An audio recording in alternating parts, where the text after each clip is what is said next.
দেশের শীর্ষ চাল উৎপাদনকারী জেলাগুলোর মধ্যে অন্যতম নওগাঁ। জেলার চাতালগুলো থেকে প্রতিদিনই চাল ভর্তি অসংখ্য ট্রাক যায় রাজধানী ঢাকা সহ অন্য জেলাগুলোতে।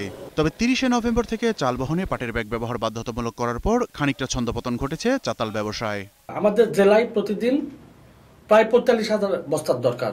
এই চাহিদার এগেনস্টে 20% বস্তা আমরা এখন পর্যন্ত পাই নাই। প্রতিনিয়ত বস্তার দাম ইচ্ছা মতো বাড়ানো হচ্ছে। আমাদের প্রোডাকশন অনুযায়ী আমি মিল তো মনে করেন ওই চাল সরবরাহ না করাতে আমার মিল বন্ধ থাকে না, সেখানে আমি 2 দিন 3 দিন থেকে বন্ধ রাখছি। এদিকে পাটের ব্যাগের অভাবে এখন কাপড়ের ব্যাগেও চাল মিলছে ঢাকার বাজারে। কাপড়ের ব্যাগগুলো ইদারিং আসতে আছে আর কি, প্রায় সপ্তাহ 2 থেকে আসতে আছে এই ব্যাগগুলা। অন্যদিকে বুধবারও রাজধানীতে অব্যাহত ছিল প্রতিমন্ত্রীর অভিযান।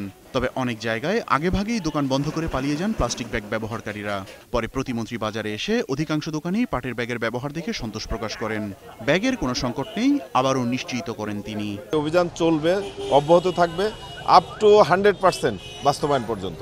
আমরা জুট ব্যাগটা একদম অ্যাভেলেবল করে দিয়েছি এবং আমাদের প্রচুর পর্যাপ্ত মজুদ আছে এবং প্রতিদিন আমাদের প্রোডাকশন প্রায় 10 লক্ষ। আর একদিনের ব্যবধানেই কাঁচা পাট রপ্তানির ব্যাপারে সম্পূর্ণ ভিন্ন কথা বললেন তিনি।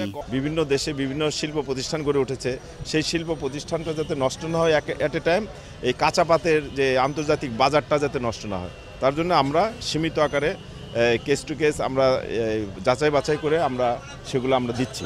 পাট কিনতে বিজেএমসিকে দেয়া এবারের টাকা সম্পূর্ণ সদ্ব্যবহার নিশ্চিত করা হবে বলেও জানান বস্ত্র ও পাট প্রতিমন্ত্রী। মেহেদী হাসান, 21শে টেলিভিশন, ঢাকা।